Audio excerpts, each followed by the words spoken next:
Namaskaram. Good morning, good afternoon, good evening to all the viewers across the world. We are living in an era of Indic renaissance. After Angus Madison's research on the world economy, economists stopped calling India as an emerging economy. It is indeed a re-emerging economy. Our school history books did not teach us the pre-colonial history. Thanks to our Puranas and literature that is affirming our continuous belief that we are one of the oldest living civilization. Some of the city names haven't changed for about 7,000 years. Example, Ayodhya. Today, we have a very special guest who has written a book, The Sarasvati Epoch, a factual inquiry about India's prehistory. Shri Narendran Thillaisthanam. Namaskaram, sir. Namaskaram, Somebash. Thank you for having me. Pranams to the viewers of Somebash. It's a pleasure being on the air here with you. Great. I take this opportunity, if you don't mind, to give a quick introduction about our guest. Narendran Thillaisthanam hails from a technological background with more than 2 decades of industry experience in telecommunication and software. He holds a master's degree in software engineering from Brandeis University, a certificate of management in Harvard, and a master's degree in business administration from Warwick. Currently, he is the chief technology officer of an Indian-based MNC, where he and his team work on robotic process automation, artificial intelligence, and low-code hyperautomation. From CTO to a research about India's history, could you please explain about where you got this motivation? I would say, Subhajit, there are two broad inspirations for me. My first inspiration came incidentally when I was a student of Dr. Subramanya Swami. He was actually teaching economics. He was teaching comparative economics between India and China. And, you referred to Angus Madison's study. That's the first time I actually came across that particular study. Now it's quite popular, among the Indic circles, but I'm talking about roughly 15, 20 years back now. And that came in as in fact, I would say I was very shocked, or pleasantly surprised, as well as shocked to hear the study. I had 20 years of formal education in India, and I've always been told, I've been given the impression that India is a poor nation. India always begged and borrowed from the West, and it was the West which had a better civilization and all that.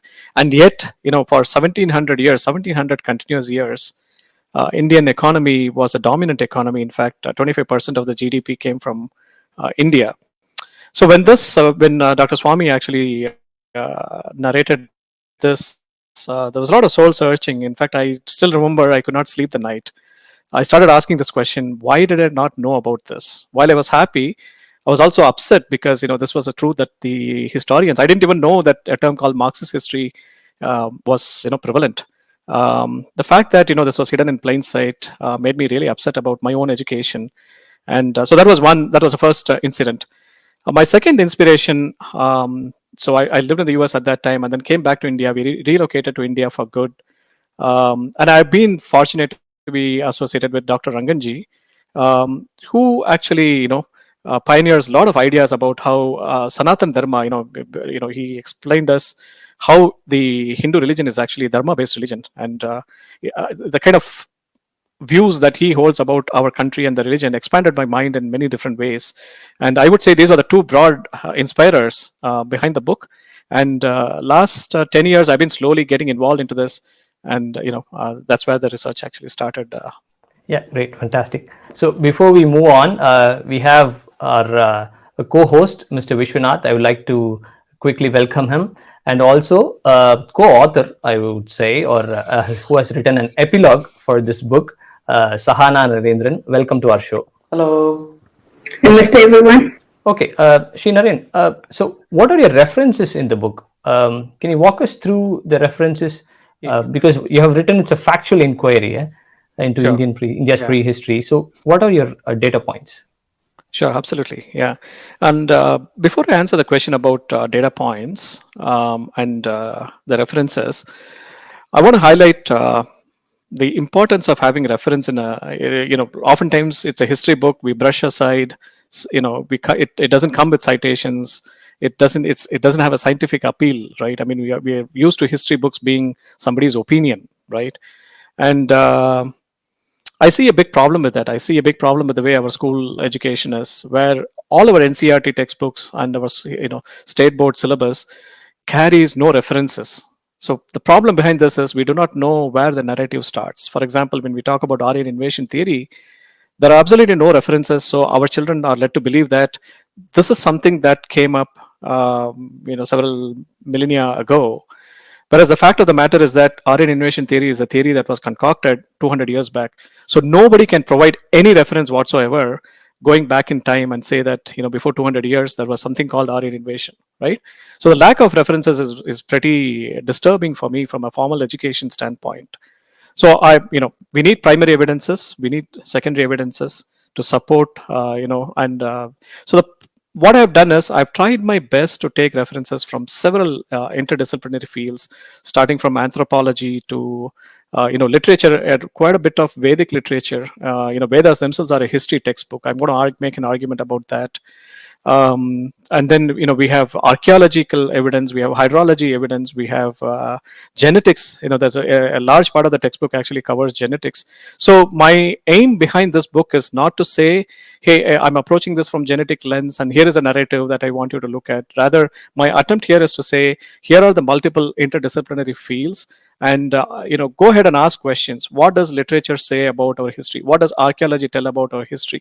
What does genetics say about our history? What does hydrology, do they reinforce the narrative, right? So bringing this multidisciplinary angle is probably what I'm trying to attempt from this, and that's where you see about 700 references coming into the picture. It's not the number that matters, it's actually the fact that I want to reimpose any narrative by bringing as many perspectives as possible in the book. And where we fall short, I would definitely want to claim that it is falling short. Yeah, so that's the approach I've taken in the book, Subhaji. Yeah, so 700 references means how much research that you have put into it. But what are the challenges that you have faced? Well, you mean you're saying challenges in the sense from a scientific view, right? I mean, yeah, from a scientific point of view, yeah. Yeah, from a scientific point of view. See, India is a very ancient civilization, right? I mean, to be able to say that somebody can package it and be very, very confident about this is the narrative, I try to stay away from that. The message I want to send to the audience is that this is a counter narrative to the popular left narrative.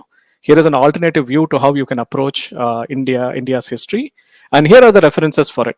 Like I talked about how triangulation is very important. Now, a lot of modern authors about Indian history, they do have references, but they paint the view with one narrative. Either they take genetics and then say, here is my history of India, and this is the history that I want, that I think it is, and there's no alternative view. There is no Purva Paksha involved, in those discussions. So that's problem number one. There's no Purva Paksha. The second problem is I feel a lot of times authors are too sure of their narrative, right? And I think India is too complex, too vast. Indian history is like many millions of millennia old, and so to be able to package it, we got to give credit to our civilization. It's much vast and broad, for that. So to be too sure of it is a second problem. So what I've really done is, where there is data, I've presented the data. Where there is Purva Paksha, I've presented the Purva Paksha. I've said this is why I'm taking a particular narrative, whether it is an out of Africa or an indigenous evolution hypothesis. And then let the readers decide what they believe it should be. So that's how I have tried to position the narrative. I don't want just because there are 700 references does not mean there is a particular lens to it, right? All I'm trying to provide is a lens, and I want future research to build upon it, and that's how I try to look at it. So those are a couple of problems I see with relying too much on the scientific basis. And I'll talk about certain examples. Just to add to it, Subhaji. For example, why legends are also important fact of our part of our history building. Harappan civilization. The word Harappa itself is from Harappala, and there is no textual evidence as far as I know. It's only a legend, a story that says how a certain king called Harappala lived and how he committed a sin, and then his city was in ruins. And that's what the local legends actually believed, and this became very useful for the British people to go back and look for evidence to say that there was an ancient civilization there, right? So many such examples in the book. Very interestingly, while we take scientific view, we also have legends that actually support some of these hypotheses. Before we go into more details about the book, Sana, could you introduce yourself? Yeah. Namaste. My name is Sahana. I am Narendranji's daughter. I'm a third year liberal arts student. My professional interests lie in doing UX design. However, I've always held a fascination towards storytelling and the arts, primarily writing, but sometimes I also delve into narratives that are visual or musical. I'm also a student at Dr. Rangan, Appa mentioned earlier. He has an organization called Webolim, which runs a school called Sita Lakshmi Gurukulam. So I'm also a student there where I learn Ramayana, a little bit about the Vedas, Bhagavad Gita, and such. Yes, Shri Naren. So we were talking about connecting the references between the scientific and the legends, right? So we understand that you have three themes in your book. So can you elaborate a bit about the structure of your book? So what I've really attempted, the book actually brings several perspectives into picture. So I try to bring them along three themes. The first theme is about what I call as a peopling of India. How did people settle down in India? How did they evolve into this Vedic culture, right? So the book actually starts at a time when time itself did not exist. Science calls this as a singularity.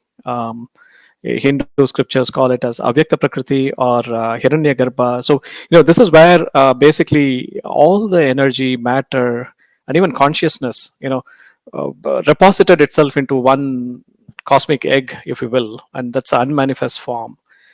And we all know that the Big Bang Theory starts from there. It talks about how there was an explosion and the universe got formed. And we saw huge parallels with Indic, cultures, Indic civilization, talking about the same concept. Very surprisingly, we have a lot of parallels there. The book goes into some details about it. The Srishti, the Sthiti, and the Samhara. That correlation between it. Also make an argument as to why time is not linear. In fact, the scientific view is that time is a very linear thing. You always depict it in the x-axis. Whereas Indian civilization always looked at time as a circle, the Kala Chakra, as we call it. This is a very predominant view. This is where pralayas actually come into being. So what we notice is what goes around comes around. And there's quite a bit of argument that is made around why such a notion is very important.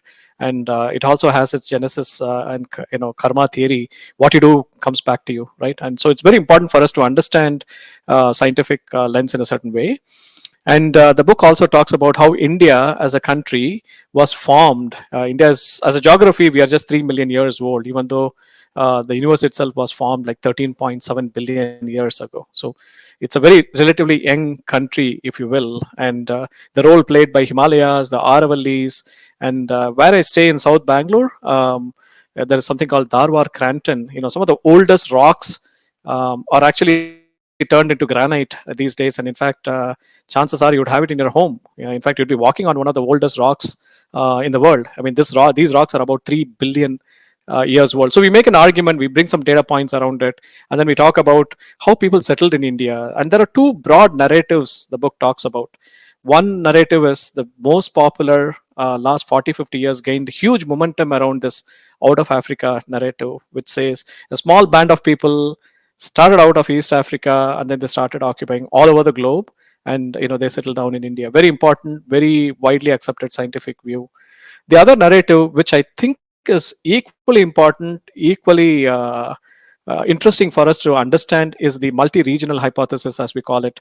This is where our Indic scriptures actually talk about our Prajapati, and when we talk about mankind and evolution, it actually has a very Indic-centric view, and this is also a view that is supported by archaeology and by genetics. Lately, the Chinese are having their own version of it. So could human life have evolved from local regions, multiple Homo sapiens evolved over time, rather than having to come from East Africa? Is a counter narrative. I've gone in depth about it, but what I've done is I've taken the out of Africa narrative for the reason that it triangulates well with archaeological evidence and other evidence. So I continued the narrative with that, and make a hypothesis. So the theme 1 ends with a hypothesis that these are the people who settled down in India, and they were spread all across India, and there were Homo erectus people, Homo sapien people, Neanderthal people. A lot of them are living here, and they slowly evolved, and we all know Homo sapiens became the dominant people. But one such people, formed a culture, and that culture became a civilization, and all of that happened in the Sarasvati region, right? And this is the leap, if you will, tying how our earliest civilizations were formulated, and why Saraswati River, why did it emerge only in Saraswati? What evidence do we have? The biggest evidence is the Indus Valley civilization, or the Harappan civilization, as we know. So we all have huge tons of archaeological evidence to say the oldest culture, oldest civilization started forming around 10,000 years ago, and we have a continuous civilization since then. So that's theme number 1. The second theme actually takes this concept around. It actually argues for a case why Aryan invasion theory is wrong. We take it from a lens of archaeology, we take it from literary evidence, we take it from genetic evidence. So we weave a lot of evidence into the mix here and make a case for why Aryan invasion theory is nothing but a fanciful invention by a few scholars. And the biggest example being that if you take literature, there's absolutely no literature going back before the time of William Jones, right? There's not even an iota of idea. The Vedas do not talk about us having lived in Central Asia ever. None of the Central Asian texts talk about them having a Sanskrit or a Indic culture. So it's just a pure fanciful innovation to divide India, and unfortunately to this day we are seeing this. In fact, we are seeing a facelift being given. I'm calling this as a Aryan invasion theory 2.0, with few geneticists primarily from the Harvard School joining here. I've directly questioned the David Reich and school behind the data points that they have taken up, and why it is a very selective narrative there. So that's the second thing. I don't stop. The second theme rather I go on to say why it's not just that we evolved indigenously, but we also migrated out of India, right? So very interesting themes around how our ancient people, our civilization, our Vedic civilization propounded the Iranian culture. The Zoroastrianism that we call today is a precursor to the Vedic civilization, and there's a lot of evidence that we go into at depth. I'm happy to talk about it, but in the interest of time, I'm just moving on to the theme here. So that's the second theme, out of India theme. A lot of connections to Iran, in fact, connections to Greece, connection to the Celtics, all that forms the second theme. The third part of it is what I call as a continuous civilization. I make a case for why India's civilization is the oldest continuous civilization. I mean, this is a theme that we often overlook. This is like the air we breathe. We don't realize the importance of it. We don't see it, and hence we don't even often admire that we need air for our living, right? So similarly, the oldest civilization, continuous civilization, is India's civilization. If you take Americas, for example, the civilization was annihilated when the settlers came in. If you take the Middle East, I mean, you don't even know their gods. People who live there do not know who they worship before the advent of Islam there. And if you take Roman and the Greek civilization, their gods are in the museums, right? And take China and Japan, for example, they have a huge dharmic current which came from in the form of Buddhism, and this was just an export from India. So when you look at it from a cultural standpoint, India did not go and conquer any nation, but still, we have had huge influence in other cultures. Whereas if you take the opposite view here, none of the other cultures have altered Indian history. So we have the longest continuous history going back at least tens of thousands of years ago. And I make a case, there are 3 chapters dedicated to how this continuity actually plays into the narrative. So those are the 3 themes I have taken up. And of course, Sahana's book, epilogue, is about how the Parsis settled back in India. The Vedic Aryans who went and settled back in Iran, how they come back 1,000 years ago from a Parsi, through the Parsi migration back into India. And that's her epilogue. That's where the book ends, actually. Oh, that's fantastic. Can't wait to hear from Sahana herself. So your assumption for a human settlement in India begins with out of Africa theory. So what are the references that you have when you define the dating? So are you referring our Puranas or the lineage that is defined in our Itihasas? Right. So I've certainly considered, the Puranic history. So most of my data from out of Africa theory, comes from genetics, primarily genetics and archaeological references that supports those genetics narrative. Now, when it comes to the Puranas and Itihasas, we all know we have the concept of yugas, right? The yugas play a very central theme to it. I fully subscribe to the view that we have 4 yugas, and they are important. But one of the challenges, Subhaji, if you see, is that there is a very prevalent notion that our yugas are 432,000 years old. I mean, the Kali Yuga is just 432,000 years old. And, this is, of course, they cite Aryabhatta as the source for this particular reference. The problem with that narrative is that it doesn't gel with a scientific view that Homo sapiens have been in existence for 300,000 years. So, which is why I'm calling this book a factual inquiry, right? Just because the Puranas say a certain thing does not mean we have to subscribe to it fully. While I agree and subscribe to the view of the Puranas and the pralayas and the circle of life, Kala Chakra, everything, but we have discontinuity when we actually juxtapose a scientific narrative with the Indic view of it. In fact, if you go back to the Vedic times, there is also the notion that a yuga is just 5 years old. Okay, so there are multiple definitions to the word yuga. What to standardize is what is the true meaning of one yuga is a very hard thing. It ranges from 1200. There are scholars, in fact, traditional scholars who have said a yuga is just 1200 years old, all the way going up to 432,000 years. So I'm not able to fixate as to what is the meaning of yuga, and hence I've not taken the yuga-centric approach, even though I subscribe to the notion of a yuga. What a yuga means is a mystery to me, quite honestly. Sahana, before we move on to the next section, when Narendran was bringing his research back home, what were your thoughts? And when you heard them, what were you thinking? Was it always on your mind? Was he telling you about them? Or did you just go and ask him about it? That's actually a very interesting question. So if I recall right, when you talked about bringing the research home, I might like to slightly reword it. So the way home worked is we all had different rooms, and each of us had our own office space. He would be in his room researching, working, but every now and then I think he would take a break from his desk, take a walk, and come over to my desk. And this is a habit that he's always had, in fact, from technology to history to lately he's been talking about this book, The Psychology of Money. When he comes across something interesting and he needs a break from his screen, he would come out and he would discuss these things. He would mention a few facts, interesting things he read about, and we would have a small chat, what you might call a water cooler chat. And back when he was writing his book, I think a lot of the content of such discussions were based on the book and the research that he was doing. So it was mostly these informal conversations that we've always had. Although if I think about it, we've also had a more formal kind of discussion. So this book, it's been through a couple, maybe 3 to 5 iterations. And one of the earlier... Five iterations, yeah. Yes. So one of the earlier iterations, I used to, go back, read the chapter, and after every chapter, we would sit and we would discuss a few things.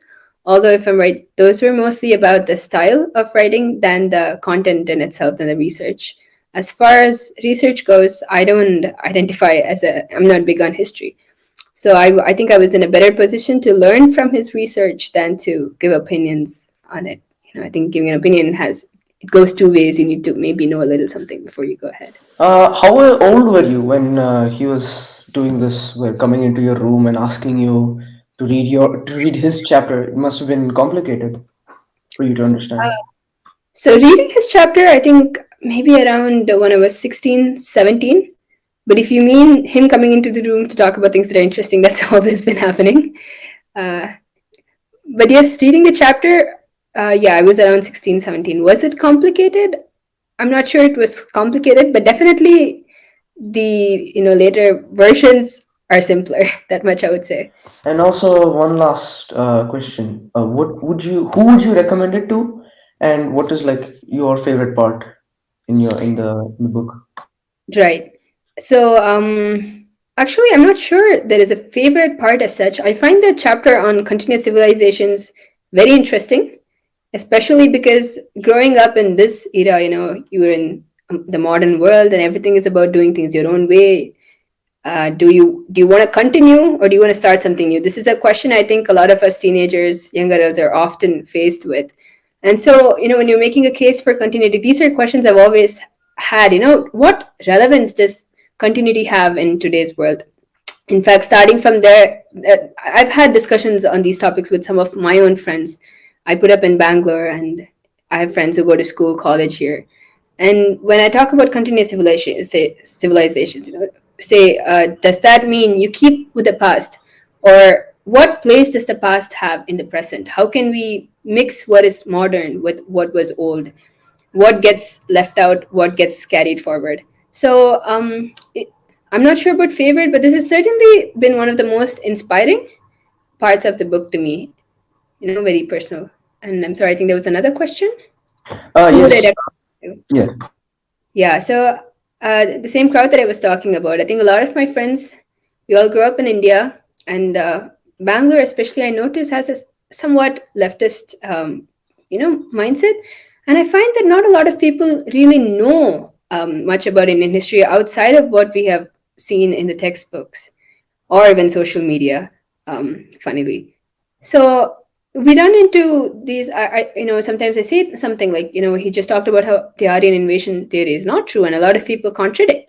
And the fact is, neither of us have data or statistics speaking. We all just talk about what we know. So being able to counter the narrative with data, with statistics, I think that is very powerful for bringing on, the re-emerging narrative on what is real India. So this definitely for children our age who do not know history beyond what is there in the textbook.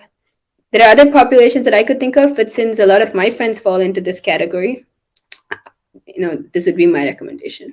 Could you just give a quick explanation behind your chapter, the last chapter that you wrote, right? Yeah, sure. So this chapter, it draws on, I think, chapter 4 from Abba's book. He just talked about Iranis coming and settling in India. So we have people coming into India. This chapter is nothing new as far as content is concerned, but what I've essentially tried to do here is repurpose it. So it's a fiction. It's a work of fiction.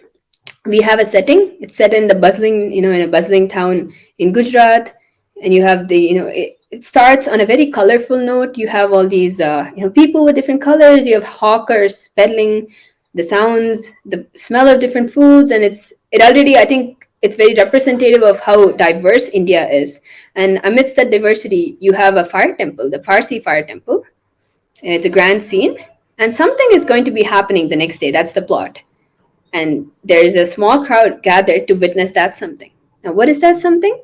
That something is the kushti, or the threading ceremony of this young Parsi boy. And the crowd that's gathered is all the family members. So we have little children, older children, aunties, uncles, grandparents. They're all meeting, they're talking. And in that context, one of the oldest members, a grandpa, he starts narrating the collective Parsi history, how they left their country, why they left their country, how they came to India, how they've assimilated. And now we hear chapter 4, or the history of Parsis coming into India through a very fictitious lens. So it's a work of I think theater and art inside a work of history. It's a grandpa's tale in a history book, the way I would like to put it. I think if I may add, Yes. sorry, if I may add here, it is the facts behind it are not fictitious; they are facts. I mean, when did Parsis come here? Who invited them? How did they settle down? All that is factual, and more importantly, the book also leaves us. I mean, the chapter also leaves a slightly melancholic tone about the persecution that Parsis faced in their homeland. And given that they themselves have witnessed Somnath temple and other temples being razed, whether such a persecution could be repeated in India, how our own natives could become homeless in our own land. That's what exactly happened to the Parsis.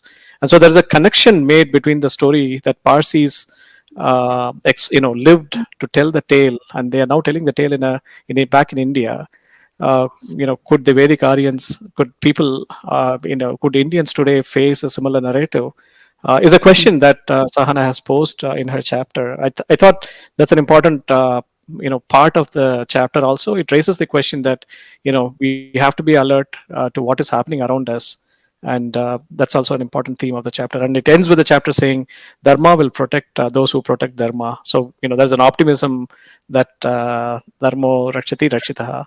Yeah, and I think we also You want to say? connected to this version of history, like you said. Thanks for bringing that in. So I think towards the end of the story, we have there's a young boy. He's reading the Marxist history, what is I think his school textbook, and towards the end, there's the book actually falls out of his hand, and then you hear a bell, the bell from the temple, which is an auspicious sign. And that's when we have Dharmo Rakshati Rakshitaha, all of it kind of symbolizing that we need the rise of an alternate narrative to Indian history. And Marxist history, it's time to let it slip. Oh, right. So it's very symbolic. Thank you. Yeah, It was a very very cool. interesting discussion between the teenagers. So we were talking about how convincing the yuga dating could be when you're writing this book, right? So I also see from the discussion between these two teenagers that it's easy to convince when you're very young about this yuga, because it seems clueless, but they simply understand as a child, okay, after listening to Ramayana or Mahabharata stories. But once they start growing and start reading about history from their textbooks, that's when they start asking these questions, like Sahana asked, what references do they have, right? So tell me, what is your motivation to let Sahana write an epilogue? Oh, see, well, this is the first time I'm writing a book of a formal book. I found collecting data, even though I put in like 5 years of part-time research, I found collecting data to be the easier part. For me, coming up with a narrative, as I mentioned some time back, the book has been rewritten 5 times. Having a cohesive narrative that can take the readers through was always a very important milestone for me. I don't want to write something and leave it there. I want people to read it. And Sahana's style, the way she would question me when I actually replayed the book, made me very, very interesting for me. She has a visual, being an art student, she could bring the life into any work, and that's what I understood. The advantage, or her strength to be. And one day in one of the water cooler talks that she was talking about, we were talking about the Parsi story, and suddenly it's like, hey, why don't we tell the story like this? Why don't we tell it in a set the context. In fact, that chapter is set in 2098, sometime in future. Could we attempt, while maintaining the facts, while having references, can we still have a narrative that can actually engage the audience? So I think, if time would permit, if Sahana is interested, the same 3 volumes that I attempt to write, should be repackaged in a more fictitious way that can actually allow readers to engage themselves. We should have a sheet anchor. We should have somebody who's the central plot, and yeah, that's been my motive behind it, Subbu, if you ask me. Her style of storytelling is what attracted, what made me have her write the chapter. Yeah, I think that's how our itihasas were written as well, right? Oh, absolutely. They are written in like a fiction, but they are real incidents. Fantastic. Now, so to the viewers, those who are watching the show, please look at the ticker below. So to order the book, you can log into garuda.com and then use the coupon code. You'll get a very good discount for the book. And a prehistoric India. What next? Oh, you're talking about what do I plan to write Yeah. next, Subhaji? Yeah. Well, do you have a plan, first of all? Yeah. Yes, I do. Yes, I do. Right from the very beginning, I've been planning to write at least 3 volumes. Okay, so this is prehistory and what I call a Sarasvati Epoch, and the second volume, I intend to call it as a Ganga Epoch. The idea behind Sarasvati Epoch is, how did the civilization, the oldest continuous civilization, evolve on the banks of river Saraswati? The idea behind Ganga Epoch is, how did, after Saraswati river dried, which we know 4,000 years ago, this happened. Our epicenter of this civilization shifted to Ganga. When you go to the Ramayana era and the Mahabharata era, there is a lot of ideologies that has shifted towards Ganga, and Ganga happens to be the most prominent river in India today. All the important kshetrams, Kashi and all, Prayag and Haridwar, all of them are on the banks of River Ganga. So, how did our civilization move there?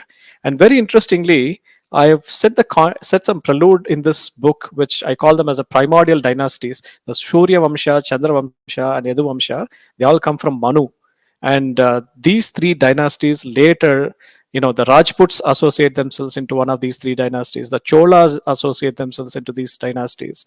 The almost all the kings of India who later, the Guptas, the Mauryas, you trace back in time, you'll find a lineage emerging back into this, what we call as Manu, right? You can trace it all back to the Manu dynasty.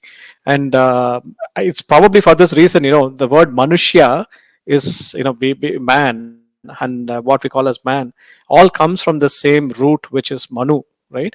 And so the second book is going to talk about how this culture spread all over India, right? From the banks of River Saraswati to a pan-India culture. The third volume is a take on colonial history. I want to talk about those that are hidden gems. For example, while the Portuguese came to India, they settled in India, they started trade and appropriated India, they colonized India. Why did the Spaniards never come to India? Right?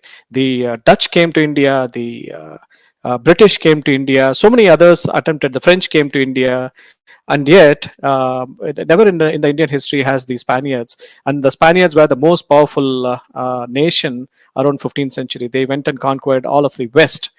And nobody knows, or a lot of people do not know that the Vatican has played a very significant role in orchestrating this whole episode. So there's a treaty called Treaty of Tordesillas, which said Spanish people can. So both were Catholics, and so the British were left out of this whole narrative. And so one side of it you go and rule the West, and the other side of it you go and take the East, and which is why Brazil, which got cut in that particular line, is also a Portuguese colony. So very interesting other side of it, which also talks about, I want to talk about the economy of India before the British came in. How was Britain's economy before they came to India? How was Indian economy before British came in? What happened after it? So all of that narrative will be what the third chapter is going to focus on. That's a colonial epoch. So hopefully these three volumes will, in my opinion, will provide a full narrative from prehistoric times to very nearly till at least 1947. Great, fantastic. Our best wishes for that. There are quite a lot of Indic historians in the current era. Like we started this, we see an Indic renaissance. So why should people read your book? Sure. Yeah, I think it's an important question. Yeah. I would say there are two main reasons. The reason number one is we have heard a lot. I mean, if you go to the blogosphere, there is a lot of talk about why the colonial history or the Marxist history is wrong, right? But do we have a narrative that we can hand it over to the next generation and say, hey, here is a counter narrative, here is something that you should look at, and here is a cohesive history of India based on facts. And I don't believe we have a narrative. My aspiration rather is that with the three volumes, the Saraswati, Ganga, and the colonial epoch, we may be in a position to give the next generation and say, look at this narrative. This is, this will give you an alternative view to a very Indic view of, or a real view of picture of how India emerged as a country. So that's reason number one. In fact, Dr. Raj Vedam, who wrote the foreword for this book, has actually talked about it. In fact, he has mentioned it in the in his foreword as well, that this can be. In fact, it was overwhelming for me when I read that he has said this could be one of the books that you can hand it over to the next generation.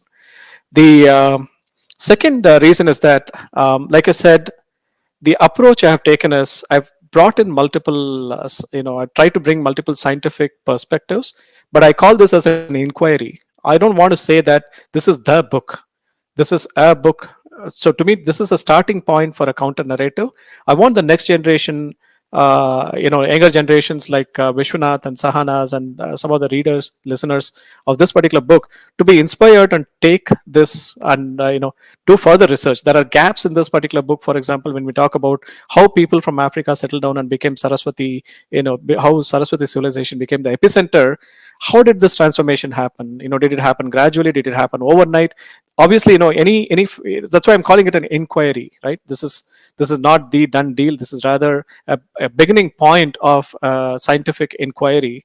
And so I have tried my best to say this. Wherever there is a hypothesis, I would say this is a hypothesis. Wherever there is clarity, I would give it. Wherever there is a purvapaksha, I would call it. So I want readers to be empowered, not just take my view alone, but rather look at alternative viewpoints and come to their own conclusions. So I think I'm not sure how many books actually have gone to that extent of bringing counter narratives into the picture and giving certain amount of facts from both sides.